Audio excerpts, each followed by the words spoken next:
සියලු දෙනාටම සුබ දවසක්. අද මම කතා කරන්නේ අධ්‍යාපනය කොහොමද මනෝවිද්‍යාවත් එක්ක සම්බන්ධ වෙන්නේ කියලා. ඒ කියන්නේ ඉගෙනුම් ක්‍රියාවලියට කොහොමද මනෝවිද්‍යාත්මක අර්ථකථන දක්වන්නේ, මනෝවිද්‍යාත්මක ප්‍රවේශයක් කොහොමද ඒකට සපයන්නේ කියලා අපි කොහොමද මේ විග්‍රහ කරන්න කියන එක තමයි කතා කරන්නේ. ඉතින් පුතේ මනෝවිද්‍යාඥයන් බොහෝ දෙනෙක් විසින් ඉගෙනීමේ ක්‍රමවේදයන් රාශියක් විවිධ පර්යේෂණ කරලා ඉදිරිපත් කරලා තියෙනවා. ඉතින් ඒගොල්ලෝ ඒ මනෝවිද්‍යාඥයන්ගෙන් ඉගෙනීම කියන සංකල්පන ඉගෙනීම මනෝවිද්‍යාත්මක පැත්තෙන් කොහොමද බලන්නේ කියන එක තමයි කියවිලා තියෙන්නේ. අන්න ඒ විද්‍යාඥයන් අතරින් විශේෂ විද්‍යාඥයෝ දෙන්නෙක් ඉන්නවා. ඒ දෙන්නගේ නම් තමයි පියාජේ හා විගොට්ස්කි කියන විද්‍යාඥයන් දෙදෙනා. ඉතින් ඒ දෙන්නගේ බුද්ධි වර්ධන න්‍යාය කියලා එකක් තියෙනවා. ඊට පස්සේ නිර්මාපි සමාජ ඉගෙනුම් න්‍යාය කියලා තියෙනවා. අන්න ඒ න්‍යායන් මෙහිදී ඒගොල්ලන්ගේ විස්තර කරනවා. ඉතින් ඒගොල්ලෝ ඒ කියන විවිධ න්‍යායාත්මක ක්‍රමවේදයන් ඔස්සේ තමයි අපි මේ මනෝවිද්‍යාත්මක ඉගෙනුම් ක්‍රමවේදය කොහොමද කියලා හොයලා ඒ කියන්නේ විග්‍රහ කරලා බලන්නේ. ඉතින් ඒ න්‍යායන් දෙකේ තියෙන විශේෂතා සහ දුර්වලතා පිළිබඳවත් අපි මෙතනදී අවධානය යොමු කරනවා. ඉතින් ඒ කියන්නේ පුතේ බුද්ධි වර්ධන න්‍යාය කියන්නේ මොකද්ද? බුද්ධි වර්ධන න්‍යාය කියන්නේ සාමාන්‍යයෙන් පන්ති කාමරයක් තුලදී යොදා ගන්න ආකාරය. අන්න ඒ යොදා ගන්න ආකාරය පිළිබඳව තමයි කතා කරන්නේ. ඉතින් ශ්‍රී ලංකාව වගේ රටක ඒ න්‍යායන් යොදා ගන්නකොට ඒ වගේ ඇතිවන ගැටලු ඊට පස්සේ ඊට අමතරව ලංකාව වගේ නිකන් දියුණු වෙමින් පවතින රටකදී එහෙම බුද්ධි වර්ධන න්‍යාය යොදා ගන්නකොට ඒවා මැඩ පවත්වා ගන්න ආකාරයත් සාකච්ඡාවට ලක් කරන්න පුළුවන්. ඉතින් බලන්න එතකොට පුතේ සාමාන්‍ය හැම ළමයෙකුටම ඉගෙනීමේ මට්ටම එක විදිහට පවතින්නේ නැහනේ. ඉතින් ඒ හින්දා අපිට කියන්න පුළුවන් නේද ඉගෙනීමේ ක්‍රියාකාරකම් එක්ක ඥානමය සහ ඒ කියන්නේ ආර නේද ආරයට යනවා කියන්නේ ඒ කියන්නේ තමන්ගේ පරම්පරාවෙන් සහ දෙමාපියන්ගෙන් ලැබෙන දැන් සමහර දෙමාපියන්ට හොඳට ඉගෙන ගන්න පුළුවන් නම් ඒ දරුවන්ටත් බොහෝ දුරට ඥානමය ඒ බලපෑම ඉගෙන ගන්න පුළුවන්. එහෙම ඒ අවස්ථා තමයි ගොඩක් තියෙන්නේ. ඉතින් ඒ සමහර දෙමාපියන්ගේ කියන්නේ දරුවෝ ඉන්නවා ඒ දෙමාපියෝ වැඩි ඉගෙනගෙන නැහැ නූගත්. නමුත් දෙමාපියන්ට බුද්ධිය තියෙනවා. ඒ බුද්ධිය නිසා එයාලට ඒ දරුවන්ට එයාලා උගන්වන්න යොමු කරනවා. එතකොට දරුවොත් අර ඒ ඥානමය දේවල් බලපෑවන් නැතත් ඒගොල්ලෝ අත්දැකීම් ලබාගෙන වෙනත් ක්‍රියාකාරකම් මතත් ඉගෙන ගන්න පෙළඹෙන දරුවෝ ඉන්නවා. ඒ සමහර දරුවෝ ඉන්නවා එහෙම. ඒ කියන්නේ දැන් අයින්ස්ටයින් වගේ විද්‍යාඥයෝ කියන්නේ ඉස්කෝලේ පන්ති කාමරයක් ඇතුලේ ඉගෙන ගත්තු අය නෙමෙයි. ඒගොල්ලෝ අත්දැකීම් සහ වෙනත් ක්‍රියාකාරකම් මත ඉගෙන ගන්න දරුවෝ. ඒගොල්ලන්ට සුවිශේෂී බුද්ධි මට්ටමක් තියෙනවා.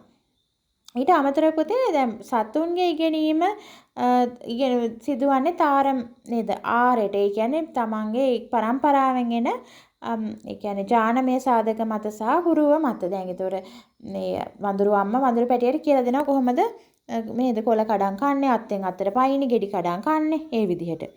ඉතින් නමුත් සතාගේ ඉගෙනීමයි මිනිස්සෙගේ ඉගෙනීමයි එකක් කියලා අපිට කියන්න බෑ. වෙනස්කම් නේද?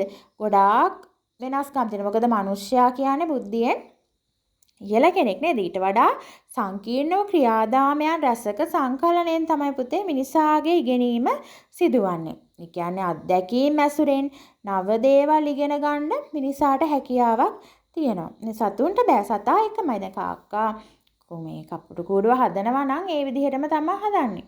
ඉතින් ඒ වෙනසක් ආයාට දිනු කරන්න තේරෙන්නේ නැහැ. ගස්වල අතු අරගෙන හදන කොළ අතු නේද? ඉකිලි අරගෙන හදනවා. ඊට පස්සේ දැන් ඔය ආයාට හිතන්න තේරෙන්නේ නැහැ මේක ගඩොල් වලින් හදන්න ඕනේ. තව ටිකක් දිනු කරන්න ඕනේ. මේකට වහලයක් දාන්න ඕනේ. එහෙම තේරෙන්නේ නැහැ. ඉතින් අර කියන්නේ හැමදාම මේ වඩු කුරුල්ලගේ කූඩුව එක විදිහමයි. ඒක වෙනස් වෙන්නේ නැහැ. නමුත් මිනිස්සයා බලන්නේ නිවස් හදනකොට කොහමද?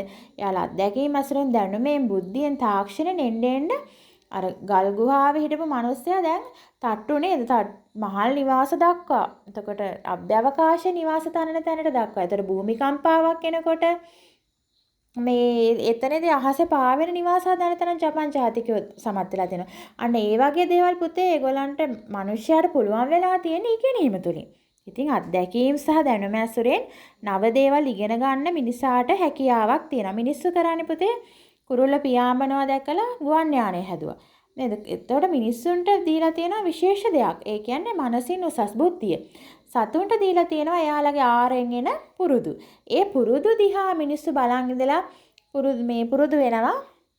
වෙන දේ ඒ කියන්නේ මිනිස්සු ඉගෙන ගන්නවා වෙන අලුත් නිර්මාණ කරන්න ජීවිතේ පහසු කරගන්න අන්න ඒ වගේ දේවල්. දැන් බලන්න කුරුමිනියගේ ගමන් කරන විදිහට තමයි සාමාන්‍ය කුරුමිනියා කකුල් තියෙන විදිහේ රටාව බලලා ජපාන් ජාතිකයෝ වගේ විදේශීය ජාතිකයෝ හදලා තියෙන රොබෝලා. එතකොට ඒ පුතේ කකුල් අට තියෙන රටාව අනුව ඕනෑම පරිසරයක ගල් බොරළු මතින් යන්න පුළුවන්ලු ඒ රොබෝට ඇවිදගෙන පෙරලෙන්නේ නැතුව. අන්න බලන්න ස්වභාව ධර්ම විසින් සතුන්ට තිරින කරලා දීලා තියෙන දේවල් මිනිසාට ස්වභාව ධර්ම විසින් ලැබිලා නැහැ. නමුත් මිනිසාට ලැබිලා තියෙන්නේ ඒවා බලලා ඉගෙනගෙන දියුණු කරගන්න පුළුවන් මනසක් තමයි ස්වභාව ධර්මයෙන් දීලා තියෙන්නේ. අන්නේ මනස පුහුණු කරන එක තමයි පුතේ ඉගෙනීමේ සිදුවන්නේ. ඉතින් ජීවීන්ගේ පරිණාමණයේදීත් නේද? පහළ අදියරේ ඉඳලා පහළ අදියරේ ඉන්න සතුන්ගෙන් සෑම ක්‍රියාදාමයක්ම ඉහළ අදියරේ ඉන්න මිනිස්සු කියන්නේ බලනවා නේද? ඒ වගේම ඒ හැම ක්‍රියාදාමයක්ම පුතේ පරිණාමණයේදී පහළ අදියරේ ඉන්න සතුන් මූලික අදියරේ සතුන්ගේ සෑම ක්‍රියාදාමයක්ම ඒගොල්ලන්ගේ අර ඥානමය සාධක සහ ආරය මගින් තමයි නිශ්චය කරන්නේ. ඒ කියන්නේ ක්‍රියාවක් කරන ආකාරය, කළ යුතු ආකාරය, කොතරම් ප්‍රමාණයටද මේ සියල්ලම ස්වභාව ධර්මයේ නියම කරලා තියෙන්නේ. ඉතින් බලන්න ඒක උදාහරණයක් විදිහට අපිට ගන්න පුළුවන්. උතුරේ ඉන්න සංචාරක පක්ෂීන්ට ශීත කාලයේදී දකුණට පියාඹා නොගොස් ඉන්න බෑ. ඒගොල්ලෝ ශීත කාලයේදී උතුරේ ඉන්න දකුණට එනවා. නේද? ඊට පස්සේ ඒගොල්ලෝ ආරම්භ ඉගෙනීමක් කරන්නේ. ඒ කියන්නේ එයාලගේ පරම්පරාවෙන් එන ඉගෙනීම මගින් ඒ කාලේ දකුණු දෙසට පියාඹලා ගිහිල්ලා නේද? පියාඹන්න එයාලව යොමු කරනවා. ඒක හිතිලා නෙමෙයි ඉබේ යොමු වෙනවා. ඉතින් අර ආරයට පුරුද්දට.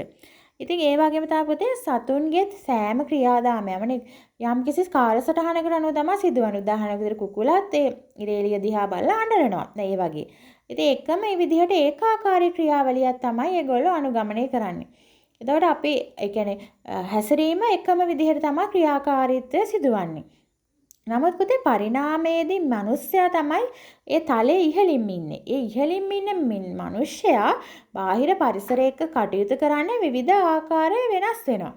දැන් අපිට කියන්න පුළුවන් කපුටා මොකද්ද කන්නේ කෑමක් කන්න යන්නේ කියලා ඒගේ හැසිරීම කියන්න පුළුවන්. නමුත් මිනිස්සයා මොකද්ද ඊළඟ මොහොතේ කරන්නේ කියලා අපිට කියන්න බෑ. ඒ තරම් මිනිස්සයා කියන්නේ මිනිසාගේ තියෙන චලන අංග චලන සහ සිතුවිලි ක්ෂණිකව වෙනස් වෙනවා.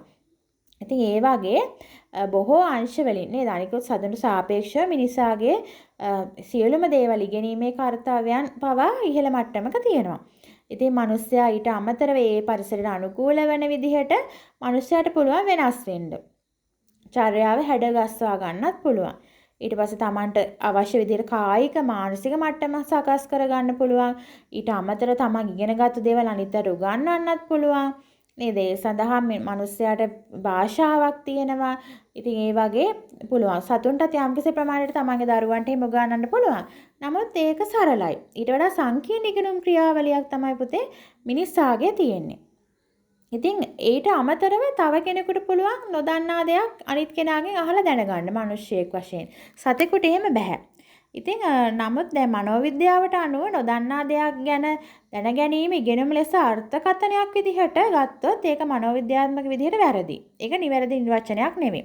නමුත් සරලව අපිට කියන්න පුළුවන් නොදන්නා දෙයක් දැන ගැනීම කියලා. නමුත් ඒක මනෝවිද්‍යාවට දාලා බැලුවාම ඒක නිවැරදි නිර්වචනයක් කියලා අපිට කොහෙත්ම කියන්න බෑ. ඉතින් ඉගෙනුම කියන්නේ මොකක්ද? ඉගෙනුම කියන එක මොකක්ද කියලා හඳුන ගන්න කලින් ඉගෙනුමට අයිති නැති දේවල් හඳුන ගන්න එක වැදගත් වෙනවලු. ඉතින් එතකොට ඒකෙන් ඉගෙනුම පිළිබඳව නිවැරදි අර්ථකථනයක් අපිට ගොඩනගා ගන්න පුළුවන්. සාමාන්‍යයෙන් හදිස්සි අවස්ථාවන්ට නේද පරිසරයේ ඇතිවන විවිධ විපර්යාසයන්ට ඒ වගේ දේවල් වලට මුහුණ දෙන්න අනුවර්තනය වෙන්න. මේ සත්තු නම් ඉබේම මුහුණ දෙනවා අනුවර්තනය වෙනවා. ඒ කියන්නේ සතුන්ගේ අර ශ්‍රවණ පරාශ දෘෂ්ටි පරාස මනුස්සයාට වඩා ඊටාම තියුණුයි. ඒගොල්ලන්ගේ සංවේදී. හින්දා ඒගොල්ලන්ට අනතුරකදී ටක් ගාලා සුනාමිය ආවහම සතු රට ඇතුළට දිව්වේ ඒකනේ. එලට ඇහිලා තියෙනවා. නමුත් මනුස්සයාට එහෙම බෑ. මනුස්සයාට තාක්ෂණික දැනුම ඒවා අවශ්‍යයි යාලට මේවා දැනගන්න. ඉතින් මනුස්සයාට මොලේ දීලා තියෙන්නේ ඒවා ඉගෙනගෙන ඒ විදිහට ඒ උපකරණ හදාගෙන තාක්ෂණය දියුණු කරගෙන කරදර වලින් ගැලවෙන්න. ඉතින් ඒ වගේ ඉතින් මිනිස්සු අන්තර්ක්‍රියාවන් ඒ සඳහා විවිධ ක්‍රියාවන් රාශියක් කරනවා. දැන් බලන්න දැන් අත ගින්නකට ලං කරාම ඉබේම ඉවතට ගන්නවා නේද? ඇහැට ඇඟිල්ලක් ලං කරාම ඇස පිය වෙනවා. අන්න ඒ වගේ ඒවා ඉබේම සිදුවන ක්‍රියාවන්. ඉතින් දැන් මේ වගේ ඒවා පුතේ අතරමැද නියුරෝනයක් සම්බන්ධ මොලේ බලපෑමකින් තොරව තමයි මොලේට ඒ පණිවිඩය යන්නත් කලින් ඒ කියන්නේ හිතන්නේ නැතුව අනිච්ඡානුගව කියන්නේ ඉච්ඡානුක්‍රියා කියන්නේ හිතලා කරනවා. නමුත් මේ වගේ ටක් ගාලා ශනිකව අපි හැදලා තියෙන්නේ අනිච්ඡානුග ක්‍රියාවට. ඒ කියන්නේ අපි අනතුරකින් බේරගන්න. ඉතින් මේ ක්‍රියාවලිය මිනිස්යා උපදින මොහොතේම ජීව විද්‍යාත්මකව ඇති වෙනවලු. ඉතින් ඒ වගේම වයසින් මොහු කුරා යනකොට මිනිසාගේ නේද ඉන්ද්‍රියන් වර්ධනය වෙලා නොඑක් චාලක ක්‍රියාකාරකම් කරන්න පුළුවන්.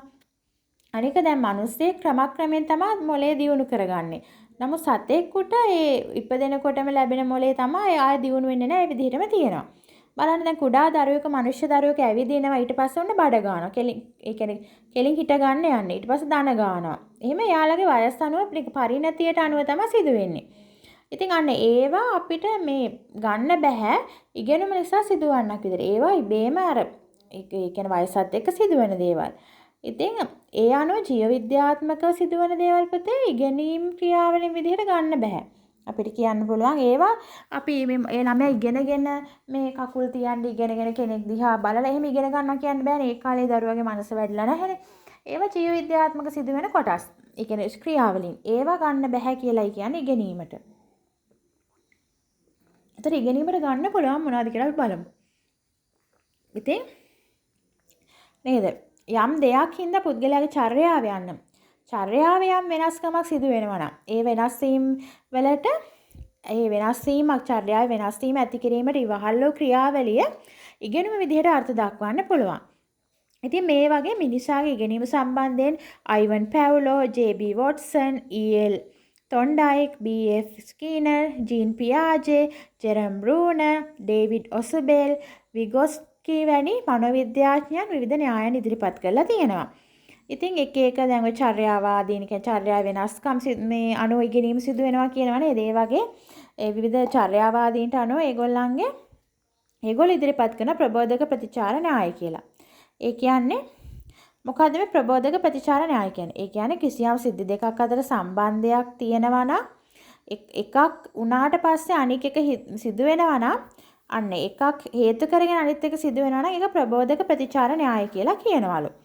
ඊට පස්සේ තව ඉන්නවලු ගෙස්ටෝල් වාදීන් කියලා. ඒගොල්ලෝ ප්‍රතිවේදී ඉගෙනුම් න්‍යායක් ඉදිරිපත් කරනවලු. අන්න ඒතොර ඒ න්‍යායෙන් කියන්නේ පුතේ භාෂා ඉගෙනීම, සංකල්ප ඉගෙනීම, නැවත මතක් කර ගැනීම, ඒකට ස්මරණය වගේ මූලධර්ම ඒ න්‍යායෙන් පැහැදිලි කරනවලු. ඉතින් මේ වගේ න්‍යායන් රාශියක් විවිධ විද්‍යාඥයන් විසින් ඉදිරිපත් කරලා තියෙනවලු. ඉතින් ඒ වගේ අපිට තේරෙනවා ඉගෙනුම කියන්නේ සෑම කෙනෙකුගේම ජීවිතයේ වැදගත් අංශයක් නේ. ඒතර සෑම දෙනාම උපතේ සිට මරණය දක්වාම ඉගෙනීම නිරත වෙනවා. නේද?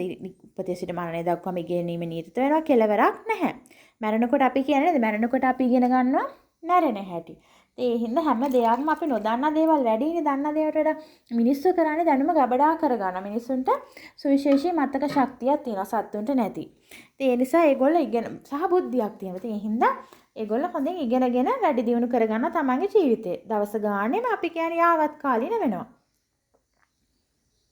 ඉතින් ඒ විදිහට සතුන් එහෙම වෙනස් වෙන්නේ නැහැ. බුද්ධිය උපයෝගී කරන සතුන්ට ඉතින් අනුවර්තනෙම වෙන්න ඕනේ. ඒ ස්වභාවික හේතුන් මත තමයි ඒගොල්ලෝ වෙනස් වෙන්නේ.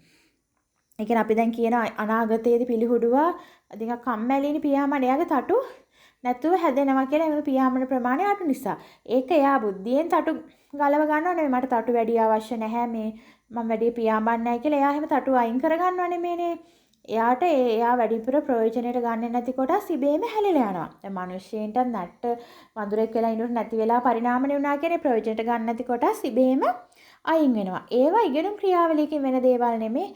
ඒවා ඉබේම සිදුවන ක්‍රියාවලිය. ඒවා සබාදාමට අනුකූලව. ඒතර ඒ වගේ දේවල් ජීව විද්‍යාත්මකව ගන්න ඒවා ඉගෙනීමට ගන්න බෑ කියලායි කියන්නේ. දරුවෙක් බඩ ගාගෙන ඇවිදින එක ඒතර නේ දන ගාන එක ඒවා ජීව විද්‍යාත්මක. ඒ කොටස් නැතුව අනිත් කොටස් තමයි කියන්නේ තමන්ගේ අත්දැකීම් සහ අපට පරිසරයෙන් උකහා ගන්න දැනුම මගින් තමන්ගේ චර්යාත්මක වෙනසක් ඇති කර ගන්නවා නම් අන්න ඒවා තමයි ඉගෙනීම කියලා කියන්නේ. අන්න ඒක තමයි කියන්නේ. නැතුව අර විදිහට පරිසරයේ කායත් දිස් යනකොට ඒව වෙනස්කම් වෙන එක ජීව විද්‍යාත්මක වෙනස්කම් සිදු වෙන එක නෙමෙයි. ඉතින් කොහොම ගත්තත් පුතේ ඉගෙනුම කියන්නේ සෑම කෙනෙකුගේම ජීවිතයේ වැදගත් අංශයක්. නේද? සෑම දෙනාම ඉගෙන ගන්නවා. ඉතින් අපිට මේකෙන් කියන්න පුළුවන් පුද්ගලයා සමස්ත ජීවිත කාලය පුරාම ඉගෙන ගන්නවා. ඒ ඉගෙන ගත්තත් එයාට තියෙන ඉතාම සීමිත දැනුමක්. ඒ කියන්නේ පුද්ගලයා මහත් ආයාසයෙන් තමන්ගේ දැනුම ගොඩනගා ගැනීමට ප්‍රබල උත්සාහයක කුඩා කාලේ ඉඳලම නිරත වෙනවා නේද? අපි දන්නවනේ අයන්න ලියනවා දැන් සිංහල දරුවෙක් නම් අයන්න ඉඳලම ඉගෙන ගන්නවා. උපාධිය දක්වාම ඉගෙන ගන්නවා. ඊට පස්සේ ඉහළට පශ්චාත් උපාධි කරනවා. විවිධ දේවල් ඉගෙන ගන්නවා. ක්‍රීඩා ඉගෙන ගන්නවා නේද? සෞන්දර්ය ක්‍රියාකාරකම් ඉගෙන ගන්නවා. වෘත්තිමය පුහුණු ගන්නවා. ඉතින් ඒ වුණාට ඒක ඊටාම සීමිත එකක්ලු. ඒ කියන්නේ ඒ ඉගෙනීම අපිට ඉගෙන ගන්න පුළුවන් සීමාවක් තියෙනවා ජීවිත කාලේ. ඉතින් ඒ වගේම උත්සාහයකින් නේද Tamanට මම උත්සාහයෙන් ඉගෙන ගන්නවා කියලා අදිෂ්ඨානය කරගත්තොත් ඊට අමතරව අවශ්‍යතාවයකින් ඉගෙන ගන්නත් පුළුවන්. එහෙම නැත්නම් අවශ්‍යතාවයකින් නැතුව මේ උත්සාහයක් නැතුව අවශ්‍යතාවයක් නැතුව ඉගෙනීමටත් බෑ දැනගන්නටත් බෑ. ඒ කියන්නේ ඉගෙන ගන්න නේද? මිනිස්සෙකුට උත්සාහය ඕනේ, ආශාව ඕනේ, අවශ්‍යතාවය ඕනේ. මම මොන ශාස්ත්‍රයේද ඉගෙන ගන්න? මම සූපවේදයේද ඉගෙන ගන්නේ? මම ගුරු වෘත්තියට සඳහා මම යනවද? මම වෛද්‍ය වෘත්තියට ඉගෙන ගන්නවද? මම බයෝ කරනවද? මැත්ස් කරනවද? විෂය නේද? ජීව විද්‍යාව කරනවද? කලා විෂයන් කරනවද කියලා Tamanට අරමුණක් තියෙනවනේ. ඊට පස්සේ ඒකට උත්සාහ කරන්න ඕනේ. නේද? අන්න ඒව තමයි කියන්නේ. ඉතින් පුතේ විවිධ අවස්ථාවලදී විවිධ පුද්ගලයන් විවිධ දේවල් පිළිබඳව අපි උනත් ඉගෙන ගන්නවා නේද? ඒකට ඉගෙනුම මොකක්ද කියලා අපි නිශ්චිත පිළිතුරක් අපි ඉගෙන ගත්තට අපි මෙච්චර කාලෙ ඉගෙන ගන්න එක දැනුත් ඉගෙන ගන්න එක කරන්නේ. ඉගෙන ගත්තට ඉගෙනුම කියන්නේ මොකක්ද කියලා නිශ්චිත පිළිතුරක් ඉදිරිපත් කරන්න අපිට උනත් අපහසුයි. අපි ඉගෙන ගත්තට ඉගෙනීම පිළිබඳ මොකක්ද කියලා අපි හොයලා බලලත් නැහැ. ඉතින් ඒ කියන්නේ ඉගෙනීම කියන එක ඒ තරම්ම පුතේ සංකීර්ණ වචනයක්. ඒකයි මේ මනෝවිද්‍යාඥයන් විවිධ න්‍යායන් විවිධ අර්ථකථන ඉගෙනීමට ලබා දීලා තියෙන්නේ. ඉතින් මේ පිළිබඳව පුතේ මනෝවිද්‍යාව තුළ ඉගෙනීම කියන්නේ සරලව මනෝවිද්‍යාත්මකව දක්වනවා නම් ඉගෙනුම කියන්නේ චර්යාවේ සිදුවන්නා වූ වෙනස්කමක්. සරලව ගත්තොත් චර්යාවේ සිදුවන්නා වූ වෙනස්කමක් තමයි ඉගෙනුම. මොකද කෙනෙකුගේ චර්යාව වෙනස් වෙන්න එයා ඉගෙනගෙන තියෙනවා යම් කිසි දෙයක් නේද? දැන් අපි හිතමු පොඩි දරුවෙක් කන්න දන්නේ නැහැ. එයා අත් දෙකෙන්ම කනවා. ඊට පස්සේ එයාට අම්මා කියලා දෙනවා දකුණු අතෙන් කන්න කියලා. අන්න එයා ඉගෙන ගන්නවා දකුණු අතෙන් කන්න. ඊට පස්සේ කලින් අත් දෙකෙන්ම කාපු ළමයා දැන් දකුණු අතෙන් කනවා. අන්න එතකොට එයාගේ චර්යාවේ වෙනසක් සිදු වෙලා තියෙනවා. අන්න එතකොට එයා ඉගෙනගෙන තියෙනවා. අන්න ඒකයි කියන්නේ. පිටරටක දරුවෙක් නම් ඒ දරුවට කන්න පුරුදු කරනවා අම්මා ගෑරොප්පෙන්. කලින් කෑවේ අත් දෙකෙන් දැන් ඒ ළමයා ගෑරොප්පෙන් කනවා. අන්න චර්යාවේ වෙනසක් ඇති වුණා. එතකොට එයා ඉගෙනගෙන තියෙනවා. ඒ වගේමයි දැන් ගෙදර ගොඩාක් දඟකාර දරුවෙක් ඉන්නවා. අනිත් ළමයි ඒ ගෙදර ඉන්න කට්ටියටම ගහනවා කියන දේ අහන්නේ අහල පහල ළමයි එක්කත් රණ්ඩු කරනවා. ඔන්න එයාව දානවා පෙර පාසලකට. පෙර පාසලකට දැම්මම ගුරුතුමිය කියනවා එහෙම යාළුවෙක් අඩදබර කරන්න හොඳ නෑ පුතේ. ඔයා මේ යාළුවෙක් බෙදා ගන්න. ඔයා අනිත් අය කෑම් පෙට්ටි වලින් කනවා. අනිත් අයට ගහනවා නේද? අනිත් අයගේ සෙල්ලම් බඩු කඩනවා, පැන්සල් කඩනවා. එහෙම එපා. ඔයා ගෙදරින්ද එහෙම කරා දැන් එහෙම කරන්න එපා කියලා හොඳින් කියලා දෙනවා. එයාට පුළුවන් තරම් අවවාද කරලා කියලා දීලා හදා ගන්නවා. අන්න ඒ හදුනට පස්සේ එයා හොඳ ළමෙක් වෙනවා. එතකොට එයා මොකක්ද ඉගෙනගෙන තියෙන්නේ? එයා ඉගෙනගෙන තියෙන්නේ කොහොමද සමාජයේ අනිත් යාළුවෝ එක්ක ගනුදෙනු කරන්න කියලා. ඒතර ඒ දරුවාගේ කලින් තිබ්බ චර්යාත්මක නරක පැත්තට තිබ්බ චර්යාත්මක වෙනස අර ගෙදරදී තිබ්බ එක දැන් හොඳ පැත්තට හැරිලා. ඉතින් ඒතර හැරුණාට පස්සේ නේද චර්යාව සිදුවන්නා වූ වෙනස්කමක්. ඒ චර්යාවේ යාගේ වෙනස්කමක් සිදු වෙලා. අන්න ඒ දරුවා පෙර පාසල තුන ඉගෙනගෙන තියෙනවා. මොකද්ද? එයා ඉගෙනගෙන තියෙනවා චර්යාව වෙනස් කරගන්න. අන්න එතකොට එයා ඉගෙනගෙන තියෙනවා හොඳ පැත්තට නේද? ඔක මේ නරක පැත්තට ගන්න පුළුවන් නරක දේවලුත් ඉගෙන ගන්න නේද? පාසල වල මද්ද්‍රව්‍ය වලට ඇබ්බැහි වෙන්නේ. අන්න එයාගේ චර්යාත්මක හොඳ අහිංසක දරුවෙක් කියන. දැන් මේ දරුවා දඟකාරකම් කරන දරුවා හොඳ පැත්තට හැරුණා. ඊට පස්සේ දැන් අපි හිතමු හොඳ දරුවෙක් ගිහිල්ලා පාසලට ගිහින් නරක යාළුවන්ට නරක ආශ්‍රයයට වැටුණා. ඒගොල්ලෝ යොමු කරා නරක සමාජයේ ආශ්‍රයයට. ඊට පස්සේ මොකද උනේ? එයා එතනින් මේ මද්ද්‍රව්‍යයට ඇබ්බැහි වුණා. අන්න චර්යාත්මක වෙනසක් ඇති වුණා නරක පැත්තට. එතකොටත් එයා මොකද කරන්නේ? නරක දෙයක් ඉගෙනගෙන තියෙනවා. එයා ඉගෙනීම එතනදී ප්‍රගුණ කරලා තියෙනවා වැරදි පැත්තට. එතනත් වෙලා තියෙන ඉගෙනීමක්. නමුත් නරක අතට. එයාගේ චර්යාව වැරදි පැත්තට මතට ඇබ්බැහි වෙලා ඉගෙනගෙන තියෙනවා. ඒකත් ඉගෙනීමක් නමුත් නරක. එතන අපිට ඉගෙනීම ගන්න පුළුවන් හොඳ පැත්තට ගන්නත් පුළුවන් නරක පැත්තට ගන්නත් පුළුවන් නේද? හරි. ඉතින් අපි දැනගන්න ඕනේ යහපත් දේවල් ඉගෙන ගන්න. ඉතින් එතකොට පුතේ තව පුහුණුවෙන් පුළුවන් උගන්වන්න නේද? ඊට පස්සේ මනෝවිද්‍යාඥයන් කියන්නේ දැන් චර්යාවේ වෙනස් වෙන සිදුවන්නා වෙනස්කමක් කියලානේ. ඉතින් මනෝවිද්‍යාඥයන් තවදුරටත් කියන්නේ පුහුණුවේ ප්‍රතිඵලයක් ලෙසත් ඒ වගේම ඒ කියන්නේ ආනුභූතිය ඇසුරෙන් චර්යාව සිදුවන වෙනස්කම් පමණක් ඉගෙනුම වශයෙන් හඳුන්වන්න පුළුවන්. ඉගෙනුමට යම් කිසි දෙයක් නැවත නැවත පුහුණු කරන්න ඕනේ. පුහුණු වෙන්න තමයි ඉගෙන ගන්න. අපි ඇඳුමක් මහන්න දන්නේ නැත්තම් අපි ඒකට පුහුණු වෙන්න ඕනේ. ඒක පාරම හරියන්නේ නැහැ. අන්න පුහුණුවේ ප්‍රතිඵලයක් විදිහට අපි ඉගෙන ගන්නවා නේද? සාරි හැට්ටයක් මහන්න, ගවුමක් මහන්න. අන්න ඒ වගේ. ඉතින් ඒක තමයි කියන්නේ. ඉතින් දැන් නමුත් මෙහෙමත් කියන්න පුළුවන්. පුහුණුවේ ප්‍රතිඵලයක් ලෙස චර්යාවේ සිදුවන හැම වෙනස්කමක්ම ඉගෙනුමක් වශයෙන් සැලකන්න බෑ කියලා මනෝවිද්‍යාඥයන් කියනවා.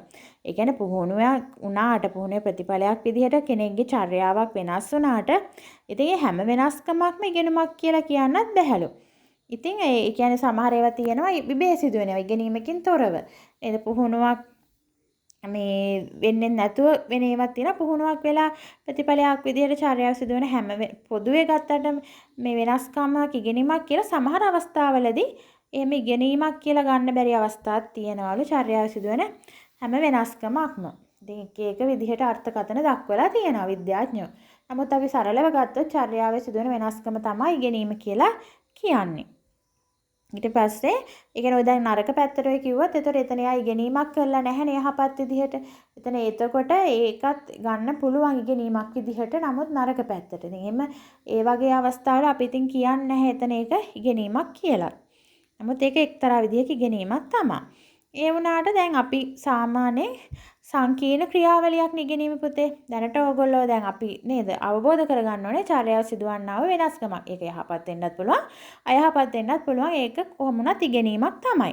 නේද? අපි දැන් මැරෙන්න උනත් මැරෙන හැටි ඉගෙන ගන්න නේද කට්ටිය. අන්න ඒ වගේ අත්හදා බලන්න ඒවත් යම්කිසි ඉගෙනීම්. ඉතින් ඒව කරන්න ගිහින් සමහරු ජීවිතයෙන් පවා නැති කරගන්නවා. එක එක ක්‍රම රූපහානියෙන් දැකලා අත්හදා බලන්න ගිහලා. ඒවත් ඉගෙන ගන්න ගිහලා තමයි ළමයි ජීවිත හානි සිදු කරගන්නේ. අත්දැකීම් පර්යේෂණ කරනවා, බෝම්බ හදනවා. ඒවත් ඉගෙනීම්. ඒ වගේ දේවල් නොකර හොඳ දේවල් ඉගෙන ගන්න කියලා තමයි කියන්නේ.